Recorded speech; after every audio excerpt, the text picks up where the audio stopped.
Bom dia. Bom dia. Reiniciamos a nossa reflexão sobre a ortodoxia, escrito de Chesterton, que tem proposto para nós pensamentos muito interessantes, para chegar finalmente na ortodoxia, quer dizer, o reto pensamento, a reta doutrina, para entender a participação na sociedade com retidão, sem que nós nos desviemos e escorreguemos em argumentos falhos, propondo coisas que são contrárias àquilo que às vezes tendemos a afirmar.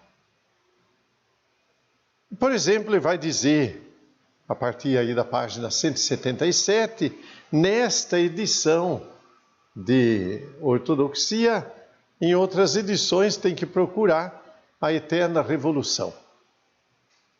Nossa época é de conservação, porque é uma época de completa descrença. Para ele dizer assim, conservadores não acreditam no ideal. E por que não acreditam? Então mantêm todas as coisas. Não revolucionam, não aprimoram. Porque eles não têm para onde ir neste aprimoramento. Desde que as crenças desapareçam com rapidez e frequência, se você quer que as instituições permaneçam sempre as mesmas. É preciso não ter crença nenhuma, para que as instituições não mudem.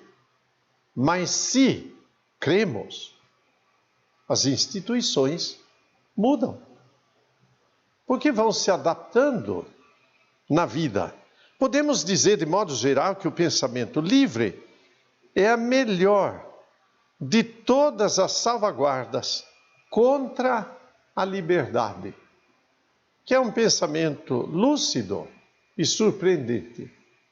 Quer dizer, se eu não tenho ideia nenhuma, então eu não me apego a coisa nenhuma e chamo isso de pensamento livre. Exatamente, porque eu não me apego a ideia nenhuma, tudo há de permanecer como está. Não vai haver liberdade. A melhor maneira de impedir a emancipação do escravo, ensine-o a preocupar-se com a questão de querer ou não ser livre. E ele não se libertará, com medo, quem sabe, da liberdade. Mantido sob controle com literatura, assim a sociedade, por exemplo, que é mantida sob controle com uma literatura revolucionária. Acalmado, mantido em seu lugar por meio de uma sucessão de filosofias insensatas. Não há um ideal, uma sucessão. Não se crê em nada, mas cada dia uma ideia.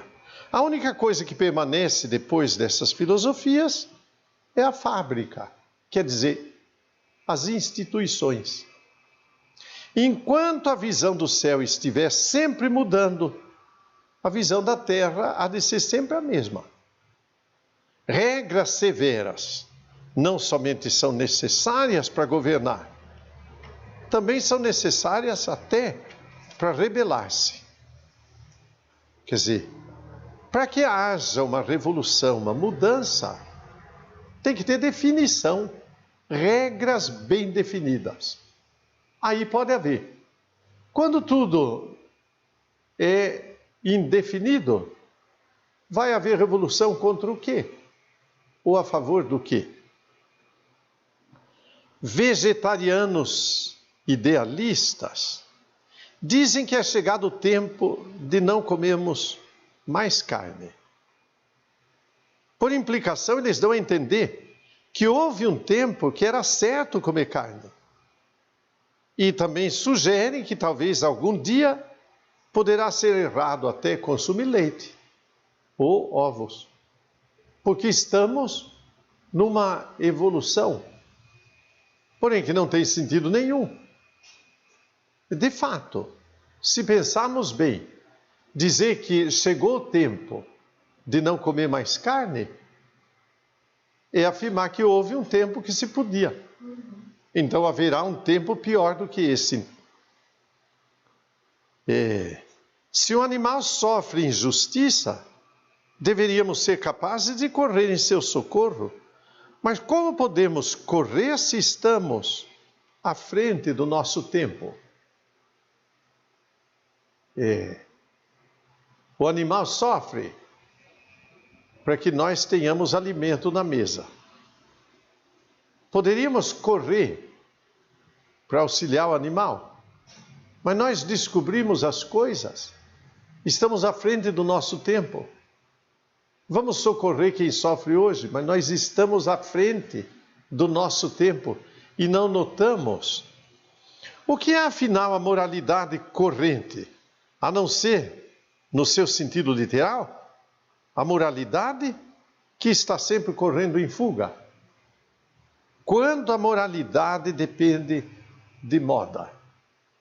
Quer dizer, a moralidade que dá certo hoje, literalmente, é a moralidade que está fugindo, porque vem outra.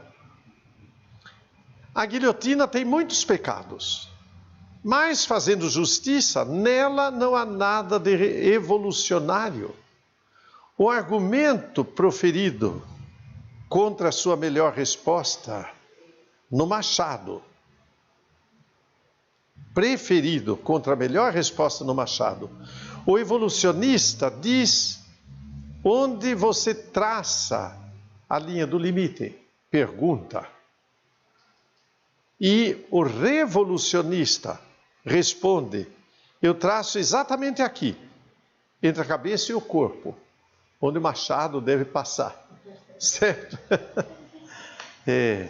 Coisas propostas com este bom humor. Você pode alterar o lugar para onde se dirige, mas não pode alterar o lugar de onde saiu.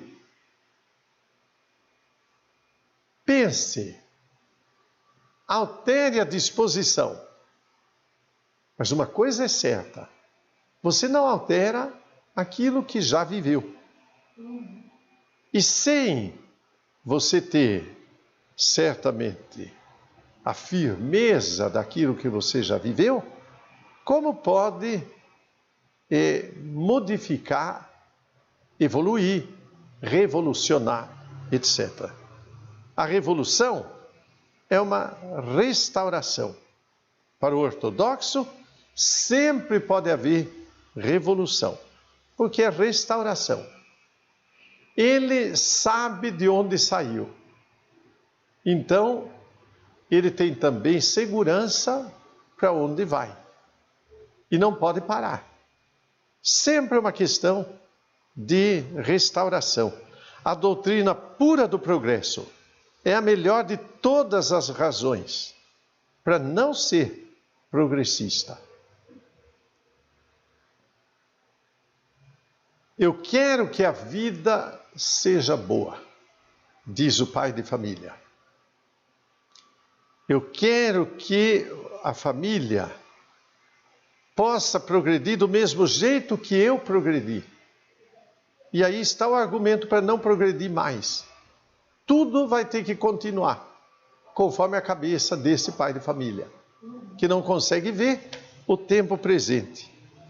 Mas se o fim do mundo for uma peça de elaborado e artístico, chiaroscuro, expressão italiana, para o contraste, então deve haver nele um plano, ou divino ou humano. Por quê? Porque então houve intenção, houve plano. Uso a palavra humanitário, no sentido comum, significando pessoas que defendem reivindicações de todas as criaturas contra as reivindicações da humanidade.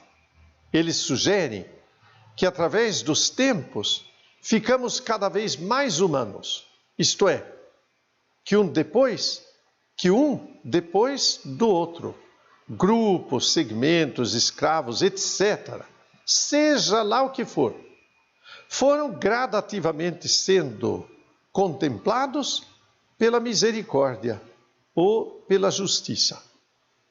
Quer dizer, se eu considero que cada um vai ficando mais humano através dos tempos, então ele acrescenta sempre neste humor típico.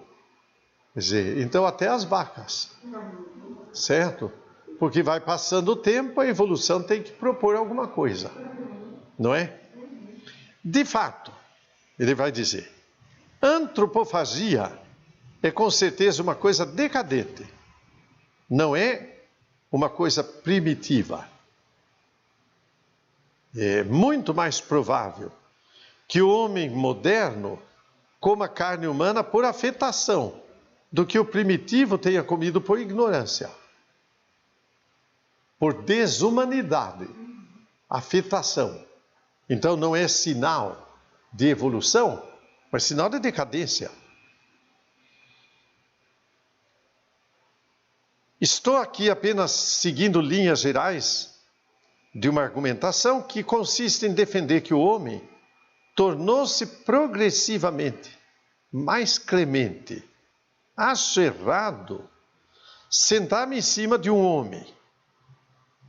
Em breve, vou achar errado sentar-me sobre um cavalo.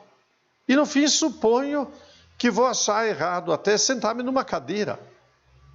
É a tendência da argumentação, considerando, quem sabe, sofrimento, opressão ou coisa assim, mas um pensamento desorientado. O parentesco e a competição de todas as criaturas vivas podem ser utilizados como motivos para alguém ser insanamente cruel ou sentimental, mas não para alimentar um amor sadio pelos animais. Parentesco, competição, etc. Pode ser motivo para muita coisa. Para que alguém seja insanamente cruel.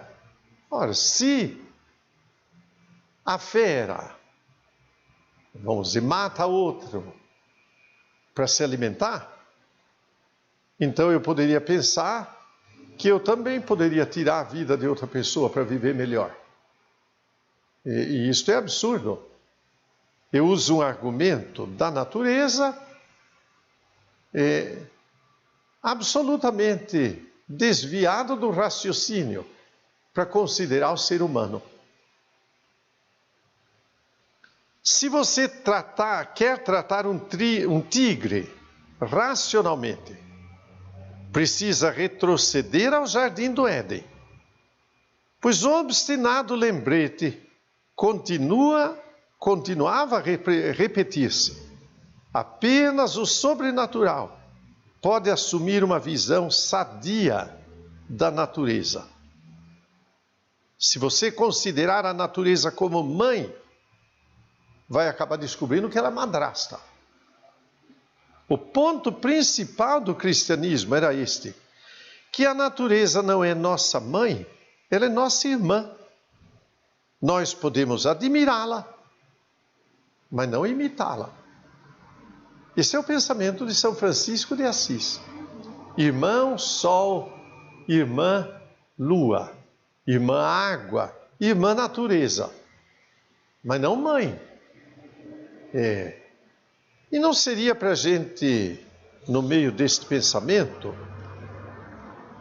pensar sobre o que se desenvolveu bem depois do Chesterton, a respeito da petmania, certo? Que deixamos de considerar a natureza como irmã e passamos a considerar como superior a nós. Quanta gente, por causa de um cachorro, de um gato, se escravizam. De repente, perdemos a noção da natureza e da humanidade.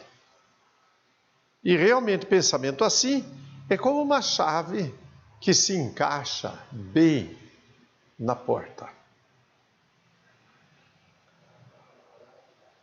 A apoteose final aparentemente mostrará um homem sentado e totalmente imóvel.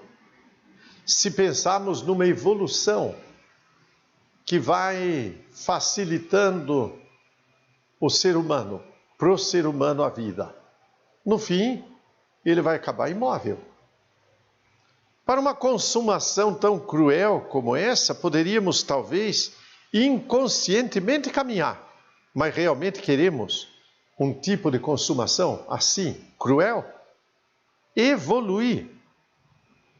Segundo uma linha de desenvolvimento oposta, o de Nietzsche, um super-homem esmagando super-homens numa torre de tirania, até o universo ser destruído por diversão.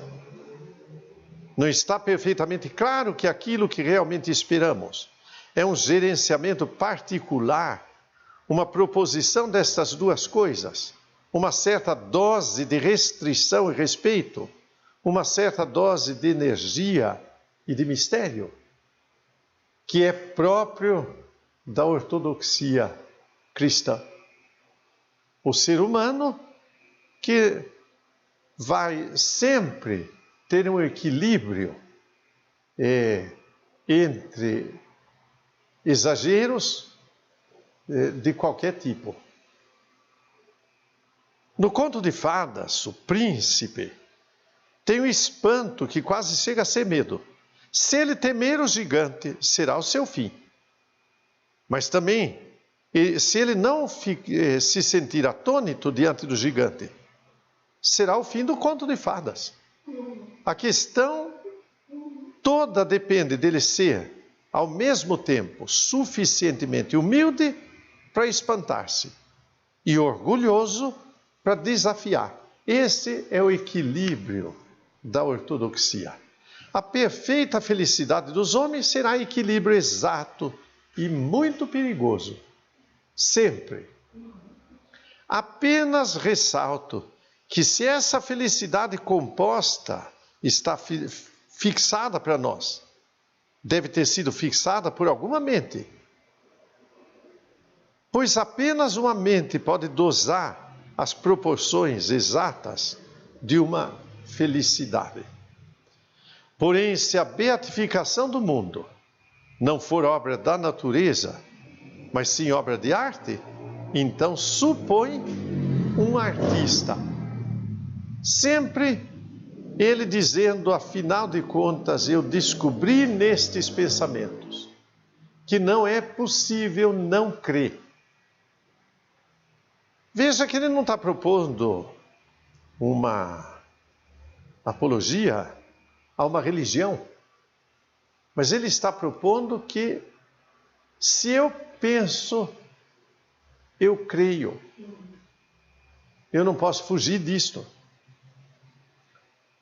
Onde a justiça e a paz conseguem se beijar, se houver um determinado progresso, só pode ser o meu tipo de progresso. Progresso para uma cidade completa de virtudes e ascendências. Aí, justiça e paz se encontram. Força impessoal poderia estar conduzindo você para uma vastidão de planura perfeita ou um pico de altura perfeita.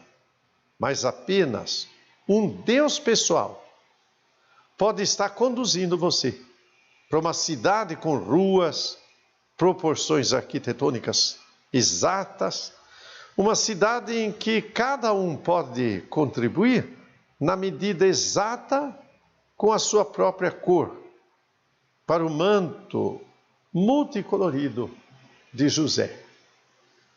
Lembrando José, no livro do Gênesis, que ganhou de Jacó, seu pai, um manto que causou inveja dos irmãos. Quer dizer, caminhamos para a construção dessa cidade multicolorida. Aí sim, mas cidade multicolorida vai exigir que estejamos sempre naquele equilíbrio citado anteriormente. O ideal deve ser fixo. Fixo, pois existiu antes de qualquer outra coisa. E artisticamente harmonioso.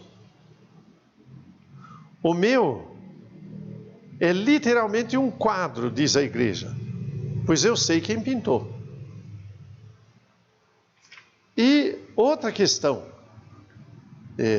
para não cairmos fora da utopia, como nós caímos fora do Éden. Observamos que uma questão apresentada para ser progressista é que as coisas tendem naturalmente a melhorar. Mas a única razão para sê-lo é que as coisas tendem naturalmente a piorar. Quer dizer, porque tudo tende a piorar, para que a gente seja progressista, a nossa tendência vai ter que ser o contrário. Porque se eu tender para aquilo que a natureza está propondo, o que eu vou ver? Vamos dizer, de certa maneira, o ser humano também pertence a esta cadeia da natureza. E basta olhar para isto. O ser humano é um ser que está propondo melhorar a natureza e fazê-la progredir. Basta olhar a quantia de queimadas, de plástico no oceano, de poluição da terra, de falta de vontade de contribuir para que não haja poluição. Então, nós percebemos que a tendência é de decadência. Então, para que sejamos progressistas, nós já supomos essa decadência para poder superá-la. E se não houver esta suposição, não vamos superar nunca. Se alguém diz, e muita gente tem dito ultimamente, vai tudo muito bem, como a música dizia, vamos dizer, tudo bem, vai tudo muito bem, e coisa do gênero, não é? Quer dizer, vai tudo muito bem, então vai afundar, porque não vai haver progresso, não é?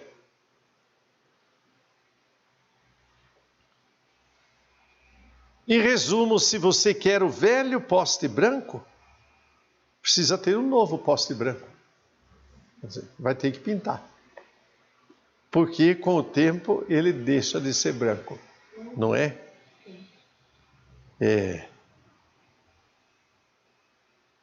Assim também, quase até o último instante, confiamos nos jornais como sendo órgãos de opinião pública. E recentemente algum de nós percebemos que eles obviamente não são nada disso. São por própria natureza o passatempo preferido de alguns ricos. Eles é que leem o jornal, não é? Temos de nos rebelar contra a novidade. Não há por que temer que um rei moderno tente passar por cima da Constituição. É mais provável que ele a ignore e trabalhe nos bastidores. Ele não tirará vantagem do seu régio poder. O mais provável é que ele tire vantagem da sua régia impotência. Nós temos a censura pela imprensa. Não será necessário quem lute contra a censura. Nós temos, através da imprensa, a censura. Realmente, sem a imprensa, sem o meio de comunicação, realmente nós não podemos viver.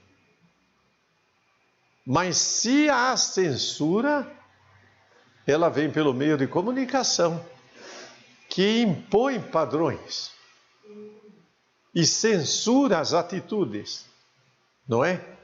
E daí, não é que estão impondo para um progresso, estão impondo por interesse, não? O cristianismo pronunciou-se de novo e disse: eu sempre afirmei que os homens eram naturalmente reincidentes no erro. que a virtude humana, por própria natureza, tendia a enferrujar e a corromper-se. Sempre afirmei que os seres humanos, como tais, cometem erros, especialmente os seres humanos felizes, especialmente os prósperos e orgulhosos. Essa revolução eterna, suspeita, sustentada ao longo dos séculos, você chama de doutrina do progresso.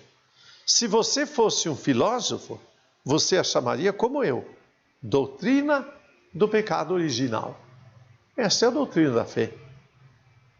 Ela supõe uma queda. E esta queda está aí, sempre na nossa frente.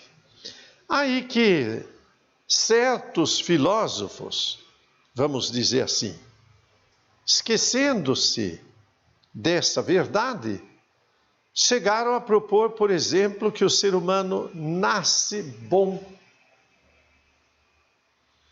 e depois se corrompe. Mas o ser humano nasce corrompido e depois só manifesta.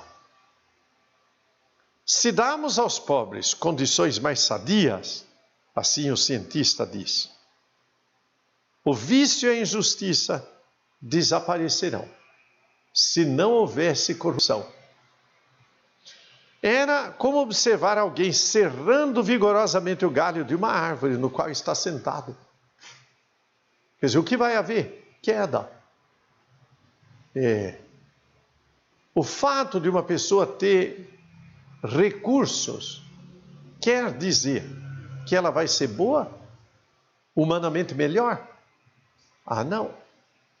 Senão, nós teríamos gente muito santa neste mundo. Sobretudo aqueles que são felizes, prósperos, etc. Se os pobres são assim totalmente desmoralizados, pode ser ou não prático alçá-los a melhores condições. Porém, não é a melhor condição que produz melhorar a vida. Se ele é a fera que vocês afirmam, bastará um breve espaço de tempo para arruinar o país. Portanto, vamos aceitar a sugestão.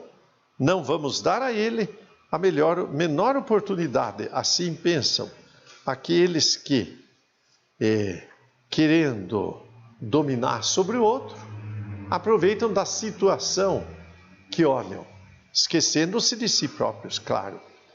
Se casas limpas e ar puro criam almas limpas e puras, por que não entregar o poder àqueles que indubitavelmente têm ar puro? Quer dizer, o poder nunca, então, para aquele que está em situação pior, porque não tem condições. Só uma refutação. Essa refutação é o cristianismo. O perigo não estava no meio em que vive o homem, mas sim no homem. O mais perigoso de todos os meios, sem dúvida, é o meio confortável. Porque aí o homem não vê mais nada.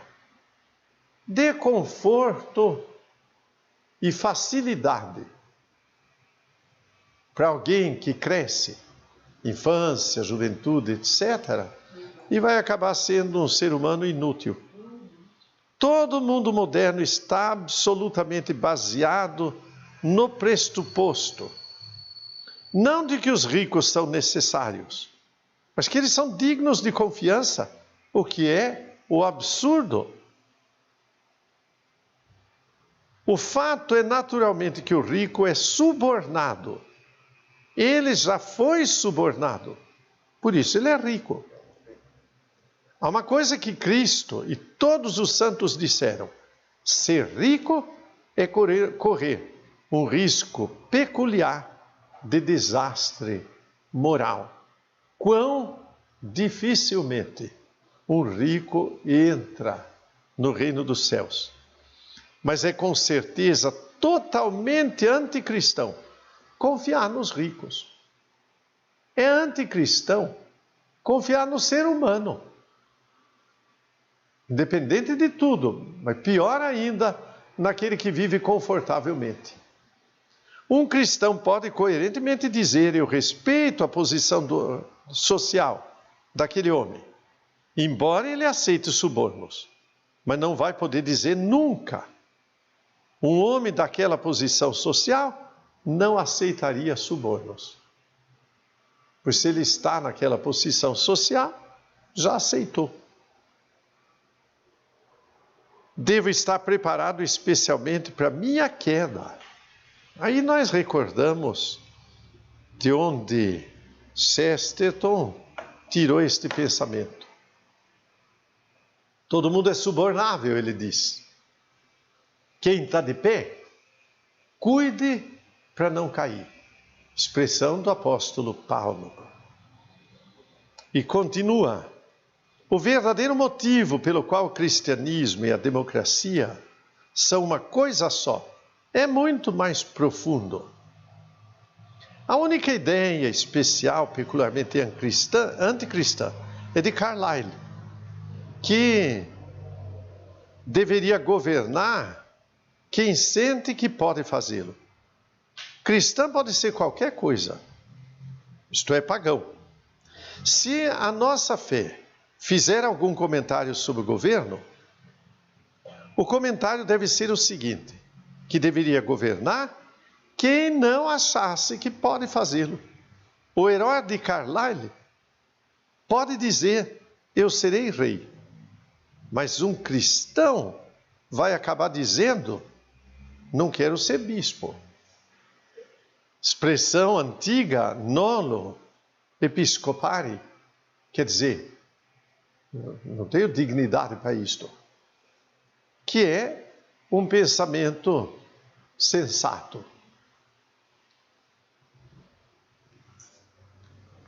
Pedir votos é muito cristão na sua ideia primária. É encorajar os humildes e dizer ao modesto: amigo, sobe mais para cima, como a parábola do Evangelho, certo? Dentro da democracia, quando as pessoas pedem votos, o que estão dizendo? Bom, você não tem nem a dignidade, nem a capacidade, mas foi chamado, atenda, não é? O orgulho é a resistência que empurra para baixo, presente em todas as coisas, para uma solenidade fácil. É na verdade um lapso ou tendência natural, levar-se muito a sério. Quem se leva muito a sério, afinal de contas, cai na arrogância. É fácil ser pesado, difícil é ser leve. Satanás caiu pela força da gravidade, pesado. É grande e óbvio o mérito da aristocracia inglesa. Provavelmente ninguém poderia levá-la a sério, que é típico do inglês, não é? Mas quem quer extraordinária seriedade, realmente vai entrar numa situação arrogante de quem está num pedestal e de lá não desce. Não.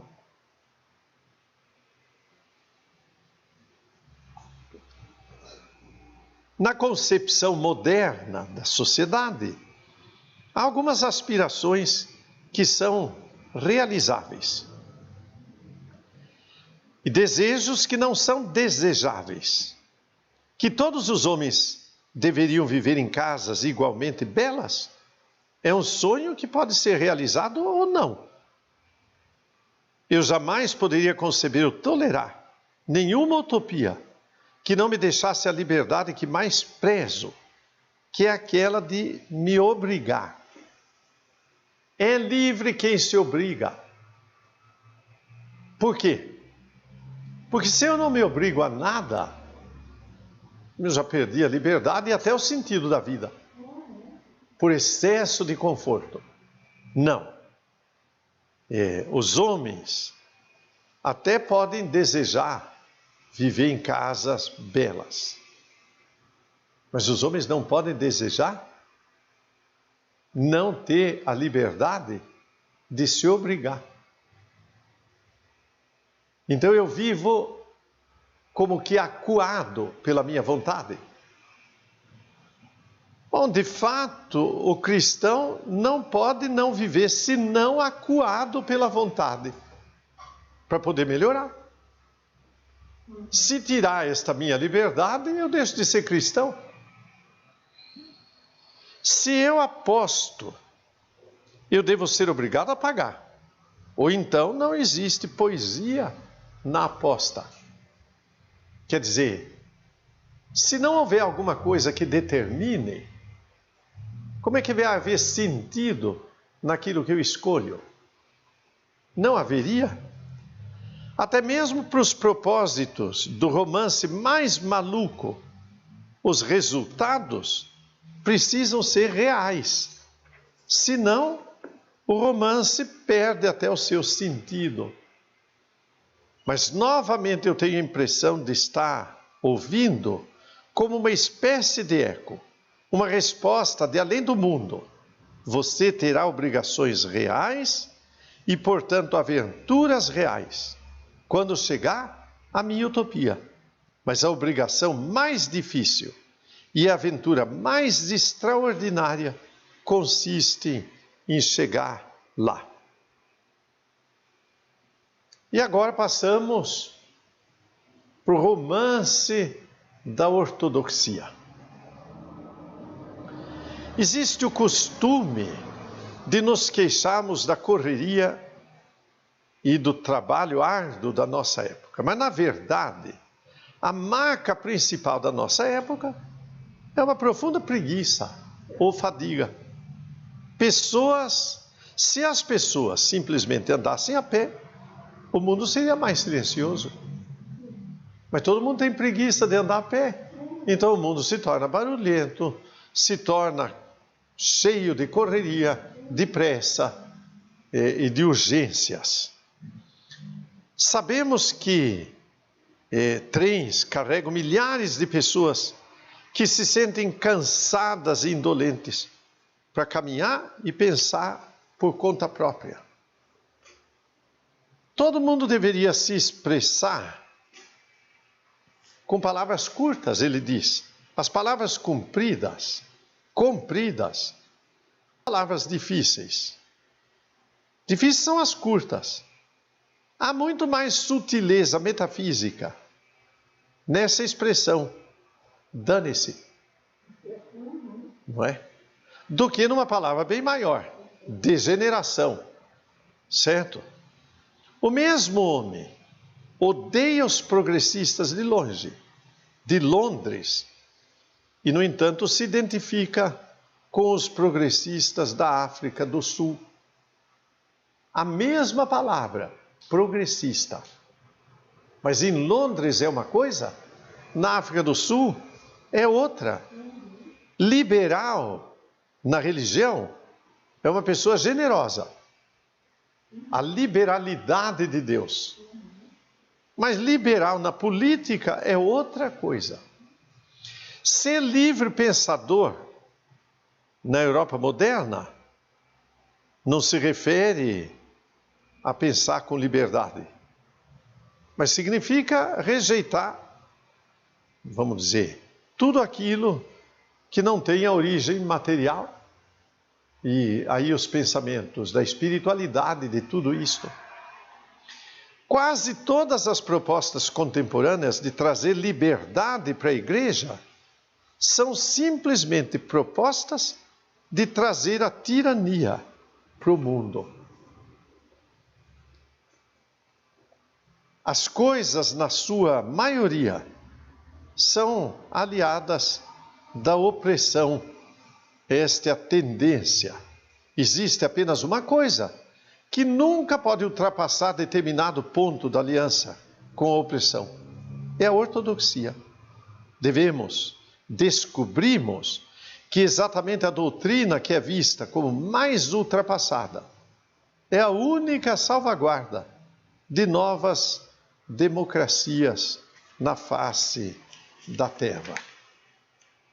O homem do século XIX não acreditava ou não desacreditava da ressurreição, porque o seu cristianismo liberal lhe permitia dúvida. Porém, no liberalismo atual, proíbe-se até crer na ressurreição.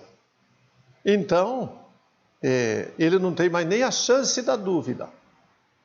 Ele não pode duvidar que não existe.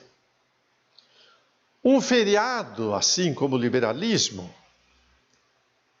significa apenas liberdade do homem. Um milagre significa a liberdade de Deus.